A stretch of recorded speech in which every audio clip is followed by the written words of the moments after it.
Hello friends, this is SP Singh and welcome to smarter everyday.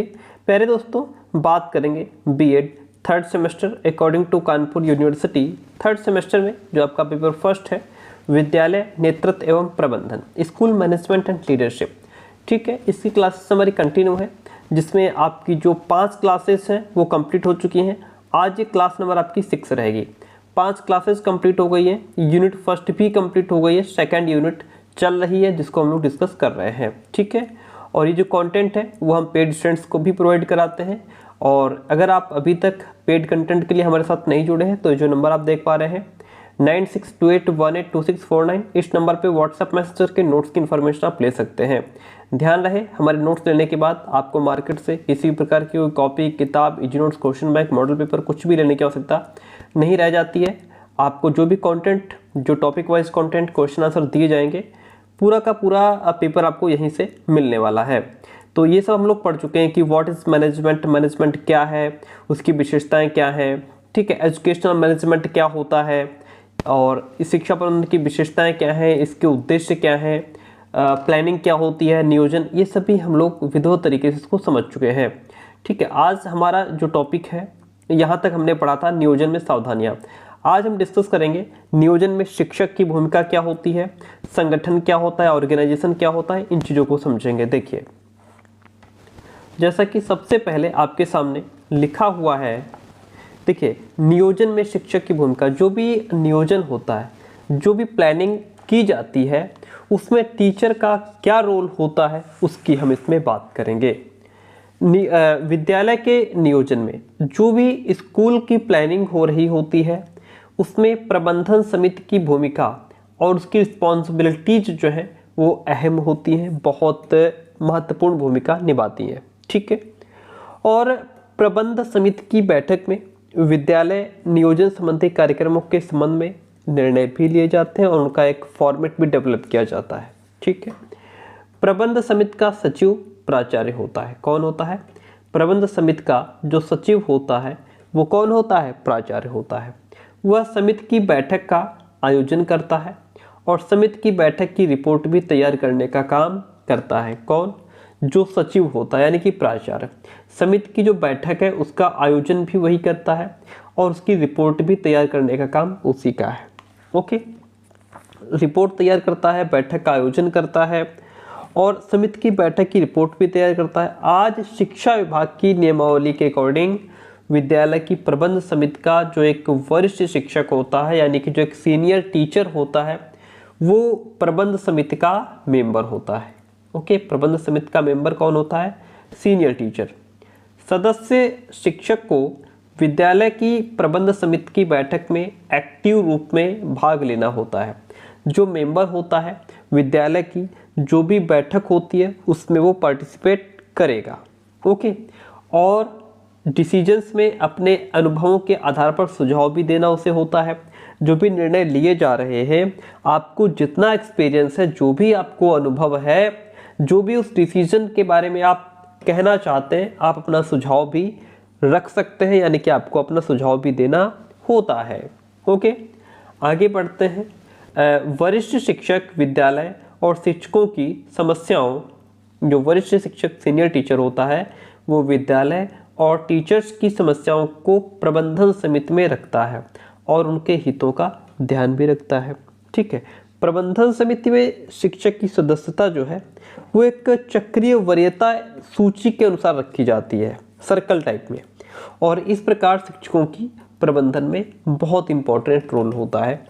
तो ये आपने समझा कि जो भी प्लानिंग की जाती है विद्यालय में उसमें टीचर का रोल क्या है। टीचर का रोल ये है कि जो भी वरिष्ठ शिक्षक होता है, जो भी कमेटी बैठाई जाती है उसका वो मेंबर होता है और उस कमेटी में जो भी डिसीजंस लिए जा रहे होते हैं उसमें उसे अपने सुझाव भी देने होते हैं।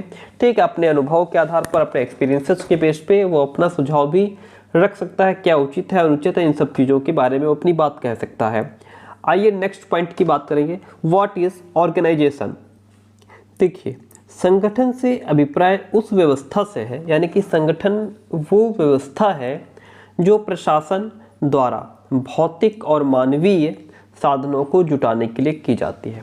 यानी कि आप कोई भी संगठन क्यों बनाते हैं? संगठन का मतलब वो व्यवस्था तैयार करना है जिसके द्वारा जो प्रशासन है वो भौतिक साधनों को जुटा पाए, भौतिक साधन जिनकी ज़रूरत है अपनी संस्था में उनको ला पाए, जो मानवीय साधन है उनको ला पाए।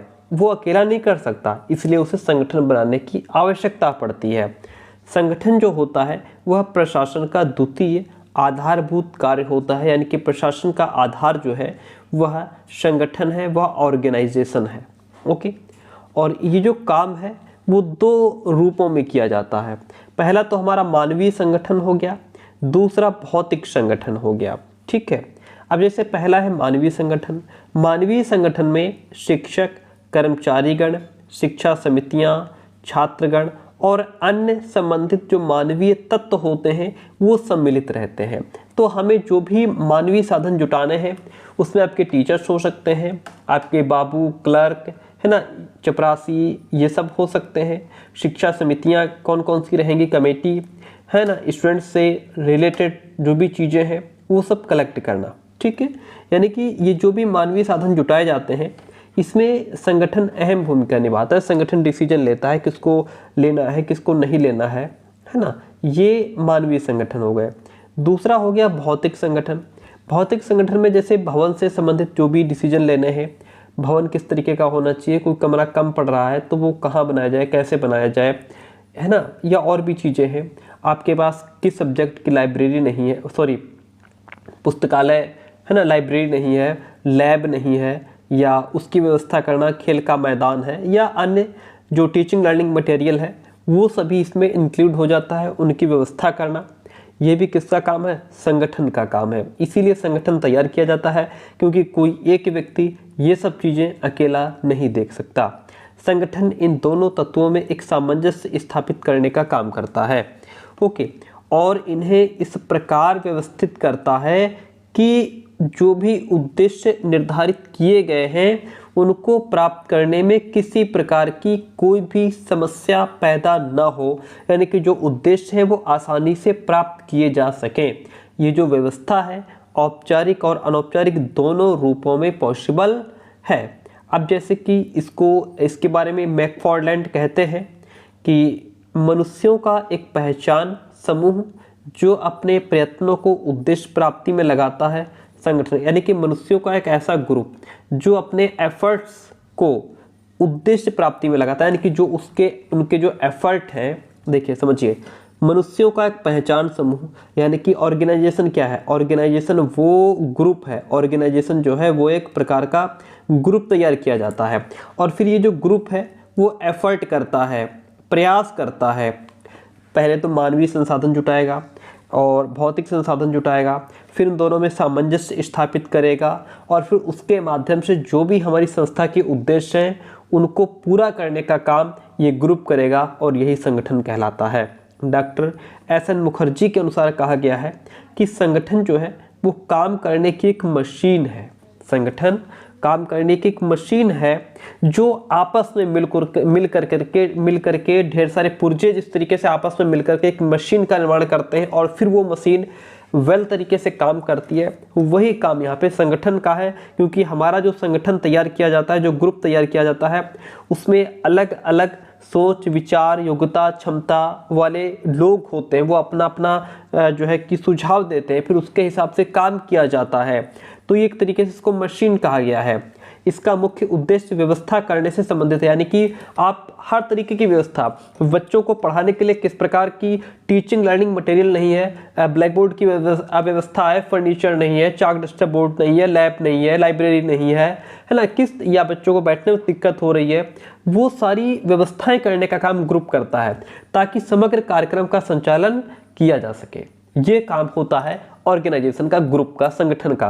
तो आप एक सिंपल वे में ये समझिए कि जो संगठन होता है, संगठन क्या है कि हम लोगों ने एक ग्रुप बना लिया, 4 से 10 लोगों का एक ग्रुप बना लिया और फिर उसमें हमने काम बांट दिया कि आपको ये विभाग देखना है, आपको ये विभाग देखना है, आप बीएड के एचओडी हैं, आपको बीएड से संबंधित देखना है, आप डीएलएड के एचओडी हैं, आप बीए के हैं, आप एमए के हैं, ये मान लीजिए आपकी एक संस्था है, कॉलेज है, उसमें बीए एमए सब कोर्सेज हैं, है ना। बीएड अलग सौंप दिया, डीएलएड अलग सौंप दिया, बीए वालों का एक हेड एचओडी अलग सौंप दिया, तो ये सभी एक ग्रुप बन जाता है, फिर उनको अलग तरीके से काम सौंप दिए जाते हैं, फिर वो इनसे संबंधित व्यवस्था को देखने का काम करते हैं। अब आगे बात करेंगे संगठन से संबंधित जो भी कार्य होते हैं उनकी बात करेंगे। डियर फ्रेंड्स, हर साल क्या होता है कि स्टूडेंट्स कहते हैं कि हम जैसे क्वेश्चन बैंक खरीद लेते हैं, मॉडल पेपर या बुक्स ले लेते हैं, उसके बाद उनके वो क्वेश्चन बैंक्स मॉडल पेपर वगैरह रखे रह जाते हैं। फिर वो कहते हैं सर हमें आपके कंटेंट समझ में आ रहा, हम इससे पढ़ेंगे। तो आप ऐसी गलती मत करना कि मतलब क्वेश्चन बैंक ले फिर उसको आप पढ़ ना पाए, क्योंकि उसमें लैंग्वेज बहुत लेंथी होती है, क्वेश्चंस बड़े बड़े होते हैं, है ना। हमारा ये जो बहुत आसान भाषा में तैयार किया गया कंटेंट है, इससे आप पढ़ करके बहुत अच्छे मार्क्स गेन कर सकते हैं। संगठन से जो भी संबंधित कार्य होते हैं, जैसे हमने पहले ही आपको बताया, अभी पहले ही पीछे बताया था कि प्रशासन का दूसरा जो आधारभूत कार्य है वो संगठन है। ओके, संगठन एक व्यवस्था है, जैसा कि हम समझ चुके हैं, जिससे मानवीय और भौतिक संसाधनों में एक सामंजस्य स्थापित किया जाता है। ओके, और इसी पॉइंट ऑफ व्यू से प्रशासन के संगठन संबंधी जो भी अनेक प्रकार के कार्य होते हैं उनको हम इस प्रकार से समझ सकते हैं, जैसे काम को सरल और लाभप्रद बनाने का काम, जो भी कार्य है उसको सरल बनाने का काम संगठन का है। वो हमारे लिए किस तरीके से यूजफुल हो, वो काम संगठन का है। देखिए कैसे, आइए इसको और डीप समझते हैं। देखिए, कुशल संगठन प्रशासनिक कार्यों को सरल बना देता है। जो एक अच्छा ग्रुप होता है वो प्रशासन से संबंधित जो भी काम होते हैं उनको आसान बना देता है। इसके फलस्वरूप प्रशासन और प्रबंध की क्षमता में वृद्धि होती है। इस प्रकार जो अच्छा संगठन होता है वह कार्यकर्ताओं की योग्यता और अनुभवों का लाभ उठाता है। किसके पास कौन सी योग्यता है, क्योंकि कई बार हम लोग अपने ही समूह के व्यक्ति की योग्यता नहीं पहचान पाते कि इसके अंदर कितनी क्षमता है, ये क्या कर सकता है ना, हम नहीं पहचान पाते। तो ये संगठन का काम है कि वो आप जो है अपने मेंबर, अपने सदस्य, अपने जो भी व्यक्ति है उसको अब जो भी ग्रुप मेंबर है उसकी योग्यता को पहचाने, उसकी क्षमता को पहचाने, फिर उसकी क्षमता योग्यता से ज़्यादा से ज़्यादा लाभ उठा सके, है ना, उसके अनुभवों का लाभ उठाए। जबकि अयोग्य संगठन जो होता है, जो संगठन पूरी तरीके से योग्य नहीं है, उसके उद्देश्य पूरे नहीं हो पाते हैं और उद्देश्यहीन कार्यों में समय की बर्बादी वो कर देता है। ओके, ये काम है। दूसरा काम है मूल्यवान चरित्रवान कार्यकर्ता तैयार करना। किसका काम है ये? संगठन का। क्या काम है? मूल्यवान चरित्रवान और क्या करना? कार्यकर्ता तैयार करना। कुशल संगठन ईमानदार, परिश्रमी, समर्पित, उचित मूल्य और नैतिक चरित्र से युक्त कार्यकर्ताओं का निर्माण करता है। जो एक अच्छा ग्रुप होता है वो ये सोचता है कि हमें ईमानदार व्यक्ति मिले, हमें जो भी व्यक्ति मिले वो परिश्रमी हो, मेहनती हो, अपना सैक्रिफाइस करने वाला हो, उसके उच्च आदर्श हो, नैतिक मूल्य वाला हो, है ना, अपना एक समर्पण देने वाला हो। ऐसे कार्यकर्ताओं का निर्माण करता है। संगठन की आवश्यकता के अनुसार व्यक्तियों को तैयार किया जाता है कि संगठन की क्या क्या आवश्यकताएं हैं, उसी के अकॉर्डिंग वो व्यक्तियों को तैयार करता है। उनका नैतिक विकास करके भ्रष्टाचार को रोकता है ताकि उनके अंदर मोरल डेवलपमेंट हो सके और जो करप्शन है वो रुक सके। इस प्रकार अच्छा संगठन कार्यकर्ता को मूल्यों से युक्त करता है और उसमें अनेक चारित्रिक मूल्यों का विकास करके संगठन को प्रभावशाली बनाने का काम करता है। अब बात करते हैं सृजनात्मकता का विकास करना, है ना, डेवलपमेंट ऑफ क्रिएटिविटी। जो एक अच्छा ग्रुप होता है वो अपने मेंबर्स के अंदर क्या करता है? क्रिएटिविटी को पैदा करता है ताकि वो कुछ नया क्रिएट कर सके, सृजन कर सके, है ना, बच्चों के लिए कुछ नया कर सके। कुशल संगठन कार्य के इम्पोर्टेंस को एक्सेप्ट करता है कि कोई भी कार्य हमारे लिए कितना इम्पोर्टेंट है ना, और उसे क्रमबद्ध भी करता है, उसे एक सीक्वेंस में लगाता है। चाहे कोई भी चीज़ हो, जब तक उसे हम एक सीक्वेंस में सेट नहीं करेंगे तब तक वो हमारे लिए उतना यूजफुल नहीं रहेगा। और संगठन की प्राथमिकता के बेस पे कार्य का वितरण और व्यवस्था करता है कि संगठन की प्राथमिकता क्या है, उसी के हिसाब से काम को बांट दिया जाता है और उसकी व्यवस्था कर दी जाती है। इस प्रकार कार्य विभाजन से कार्यकर्ता में सृजनात्मकता का विकास होता है। जब काम बांट दिया जाता है अलग अलग, तो उसके पास जो काम उसको दिया गया है वो उसी को बहुत अच्छे तरीके से करेगा। जब उसको अच्छे तरीके से करेगा तो वो कुछ नया भी क्रिएट करेगा उसमें, है ना। तो इस तरीके से काम बांट दिया जाता है और फिर कार्यकर्ता का सृजनात्मक विकास भी होता है और वह कम समय में कम खर्च में अधिक और अच्छा उत्पादन पॉसिबल बना पाता है। विभिन्न कार्यों एवं साधनों में सामंजस्य स्थापित करना। देखिए, जो कुशल संगठन होता है वो विशिष्टीकरण वर्गीकरण के द्वारा कार्यों में सामंजस्य स्थापित करता है और मानवीय तथा भौतिक साधनों को इस प्रकार समन्वित करता है ताकि कम से कम खर्च करके अधिक से अधिक उसका हम लाभ ले पाएँ। इससे क्या होता है, विकास की दर में तेजी आती है। जो भी डेवलपमेंट है वो स्पीड पकड़ लेता है, यानी कि तेज गति से डेवलपमेंट होता है और प्रशासनिक विकास में सहायता भी मिलती है। आगे बात करेंगे, नेक्स्ट पॉइंट है विकास की गति को तीव्रता प्रदान करना। देखिए, कुशल संगठन कार्यकर्ताओं के लिए प्रशिक्षण की व्यवस्था करता है, ट्रेनिंग की व्यवस्था करता है। जो कुशल संगठन होता है वो अपने कार्यकर्ताओं से किस तरीके का काम लेना चाह रहा है उसी के हिसाब से उनको ट्रेनिंग भी देता है। ऐसे ही कार्य डिवाइड नहीं कर दिए जाते, है ना। काम का विभाजन करने से पहले उनको उस काम के लिए ट्रेनिंग दी जाती है। जो वेल ट्रेंड पर्सन होता है उसको प्रशासन में अलग अलग पदों पर नियुक्त कर दिया जाता है कि तुम ये पदभार संभालो, तुम ये पोस्ट संभालो, और उनकी कुशलता और योग्यता का अधिकतम लाभ प्राप्त करके संगठन के विकास को तीव्र गति भी प्रदान करता है। तो ये जो हम समझ रहे थे, ये संगठन से संबंधित क्या क्या काम होते हैं उनको हमने समझा। अब देखिए, अब इसमें शिक्षक की क्या भूमिका है, जो भी व्यवस्था की जाती है उसमें टीचर का क्या रोल होता है, इसको समझते हैं। Role of teacher in organizing. देखिए, विद्यालय प्रबंधन का तीसरा जो सबसे इम्पॉर्टेंट काम है वो विद्यालय शिक्षा की व्यवस्था करना है कि विद्यालय में शिक्षा से संबंधित क्या की व्यवस्था की जा सकती है। इस कार्य के अंतर्गत मेनली जो है 4 क्रियाएं आती हैं, 4 एक्टिविटीज आती हैं। पहली तो है विद्यालय शिक्षा की व्यवस्था करना। क्या पहली हेडिंग क्या है हमारी, विद्यालय शिक्षा की व्यवस्था करना। इसमें क्या है, इसके अंतर्गत समय सारणी का प्रभारी शिक्षक समय सारणी कक्षा एवं शिक्षक के अनुसार तैयार करता है। जो शिक्षक होता है वो समय सारणी जो है, जो भी टाइम टेबल तैयार करता है वो क्लास के अकॉर्डिंग और टीचर के अकॉर्डिंग तैयार करता है। कौन सा टीचर इंग्लिश पढ़ा लेगा, कौन हिंदी पढ़ा लेगा, कौन समाज विज्ञान पढ़ाएगा, कौन इंग्लिश पढ़ाएगा, है ना। उसके हिसाब से वो पूरा टाइम टेबल सेट कर देता है। जो शिक्षक फर्नीचर और डेकोरेशन का प्रभारी होता है वो फर्नीचर की व्यवस्था देखता है ना, और जैसे टूटे हुए फर्नीचर को ठीक कराने का प्रयास करता है और आवश्यकता पड़ने पर नए फर्नीचर की व्यवस्था करता है। आपका लैब है, कार्यशाला है, लाइब्रेरी है और जो प्लेग्राउंड है, स्काउटिंग, इसका जो प्रभारी होता है वो विद्यालय की आवश्यकता के हिसाब से उनकी व्यवस्था करता है। तो सबके अपने अपने काम बटे होते हैं। अनुदेशनात्मक कार्यों की व्यवस्था, इसके अंतर्गत जो पाठ्यक्रम होता है उससे संबंधित साधनों और सुविधाओं की कक्षा शिक्षक और अथवा विषय विशेषज्ञ विद्यालय में व्यवस्था करते हैं। तीसरा पॉइंट हमारा कहता है अन्य क्रियाओं की व्यवस्था।